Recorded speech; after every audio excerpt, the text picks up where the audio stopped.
Bonjour à toutes et à tous, nous sommes le 1er janvier, il est 7 heures du matin et je vous souhaite une bonne et heureuse année 2019, tout en bricolage bien sûr, pourvu que vous ayez un petit peu de temps dans vos journées pour dégourdir vos doigts avec du scrapbooking et ce sera parfait. Il est temps pour moi de vous présenter la box scrap de janvier 2019 puisqu'on continue sur nos bonnes habitudes. Et en plus, j'ai une super nouvelle à vous apprendre. Je le ferai entre la présentation de la box et du kit Mes Jolies Découpes. Alors, dans cette box, janvier 2019, nous avons du papier uni blanc, toujours du papier Maya bien sûr, du papier Maya en 270 grammes. Vous faites attention, il y a un petit élément en bois entre les feuilles. 5 feuilles, 270 grammes, un papier d'excellente qualité qui supportera également le travail avec un peu d'eau, des sprays, etc. sans gondoler. Il peut arriver qu'il y ait une petite trace noire laissée par un petit mot en bois sur les feuilles, pas de souci, vous le gommez. Si je vous le dis là, c'est parce que c'est une question qu'on me pose régulièrement dans le club ou par mail directement. Donc voilà, vous passez un petit peu de gomme et c'est fini, on n'y voit plus rien. Alors après le papier blanc, je vous ai mis un morceau, simplement un, je ne sais, moi j'en ai deux. Bon, ça arrive, les petites erreurs de préparation. Si ça vous arrive, surtout gardez-le, hein, ne me le renvoyez pas. Et donc la moitié d'une feuille de papier métallisée dans un ton un petit peu argenté. Le masque pochoir, je vais y revenir juste après. Le papier, le voilà, c'est un papier Cartabella il me semble, qui s'appelle Celebrate Winter, qui est dans des tons beige, bleu, blanc et rouge. Comme la couverture, comme la première page du blog vous le montrez bien. Donc ici, pas besoin de faire de gros commentaires, vous connaissez un petit peu l'esprit Cartabella, vous savez que ça me plaît. J'ai trouvé ça très sympa, des tons très chaleureux, et je pense qu'il y a plein de choses à faire avec ça, aussi bien si vous êtes fan de carterie que de mini-albums.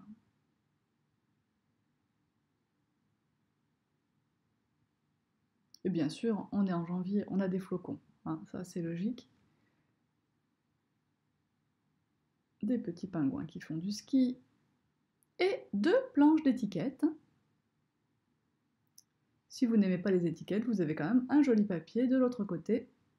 Comme ça, vous êtes servi quoi qu'il arrive. Voilà pour ce bloc de 12 pages de papier au format 15-15 recto verso. Nous avons ensuite un morceau de ruban, alors un peu moins d'1 mètre, de ruban assorti à la collection de papier. Un ruban en satin à pois blanc, pois que d'un côté. Vous avez quelques dômes adhésifs, donc ce sont des dômes pailletés, voilà, comme des grosses traces quoi en fait, hein. Pas très épais mais plutôt large et très très brillant. Alors il y a des petites box à la fin, peut-être une vingtaine de box, hein, où c'est pas exactement la même couleur. Ça peut être un bleu un peu plus clair ou même de l'argenté. Ici, je vous ai mis deux anneaux en 30 mm pour avoir de quoi faire un album relativement conséquent. Ce sont des anneaux spéciaux pour la reliure et ça tient très bien fermé. Vous avez deux badges comme à l'accoutumée maintenant. Alors là, il y a des petites chanceuses. Sur la fin, je n'avais plus de badge de 25 mm. Il était trop tard pour me réapprovisionner, donc vous avez, pour certains d'entre vous, un badge de cette taille et un peu plus grand. Je vous ai mis le mot mon année en photo, puisque je trouve que c'est une découpe qui vous plaît beaucoup de toute façon tout au long de l'année, et je trouve que pour faire une rétrospective au mois de janvier, c'est parfait. Et un flocon en bois de 7 cm, je vous le dis car comme ils sont disponibles dans la boutique, si vous voulez en avoir d'autres, c'est le 7 cm. Un petit cœur en bois. Nous avons un tampon flocon de 4 cm de diamètre, et ce tampon flocon va nous permettre de faire de jolis fonds ou bien un élément décoratif de la carte. Vous pourrez aussi le détourer si vous le souhaitez, si vous êtes patiente. Je vous montre ce que ça donne une fois tamponné. Je le fais vulgairement avec de l'encre Versafine noire, mais bien sûr, on peut l'embosser, on peut utiliser de l'encre colorée, et on peut comme ça réaliser soit des fonds, soit des éléments individuels. Alors, bien sûr, je ne m'applique pas beaucoup ici, je fais ça vite fait pour vous montrer un petit peu. Bien sûr, vous n'oubliez pas de couper avec votre ciseau les coins du tampon pour éviter d'avoir de l'encre justement qui apparaît comme ça, un surplus d'encre sur les coins.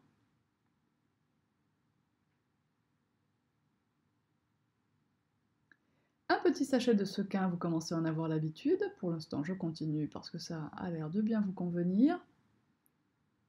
Et nous passons maintenant au masque pochoir de la box. Alors tout simplement, vous l'avez en 3 parties, vous le séparez, hein, les 3 parties s'utilisent indépendamment les unes des autres, tantôt en masque et tantôt en pochoir. Vous avez la colline en bas, vous avez la colline avec les sapins au milieu, et vous avez les sapins évidés en haut. Donc là par exemple, vous pourriez faire le ciel, les sapins resteraient blancs, vous n'auriez que le ciel en bleu, la colline resterait blanche aussi. Donc si vous voulez faire une colline neige, eh bien vous la laisserez comme ça. Si vous voulez faire une colline d'herbe, alors vous pourrez utiliser l'autre partie du masque, hop, le poser comme ceci et faire votre colline d'une autre couleur. En troisième lieu, vous pourrez utiliser le masque sapin pour colorer vos sapins si vous ne souhaitez pas les laisser blancs. Vous pouvez bien sûr utiliser des encres, des peintures, des embellissements de mousse, donc c'est cire métallisée. Vous pouvez utiliser tous les médiums qui vous passent par la main pour utiliser des pochoirs ou des masques. Et vous verrez, nous vous montrerons en vidéo les différentes combinaisons. Et ce qui m'emmène à la grande nouvelle du jour. Nous mettons en place un partenariat avec Dada Scrap. Alexandra, qui est une cliente fidèle de Tout en Colle depuis de longues années, qui participe au stage, qui a des box depuis très longtemps.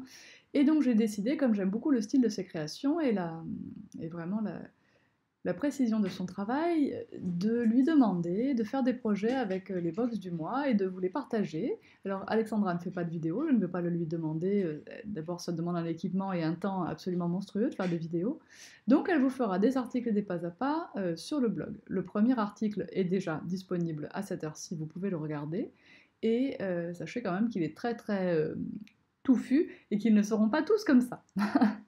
Alors, pour le kit Mes Jolies Découpes, donc bien sûr, merci beaucoup à toi Alexandra de relever ce challenge, et pour ma part, j'espère que ça pourra trouver sa place dans ton planning et que nous pourrons continuer comme ça longtemps.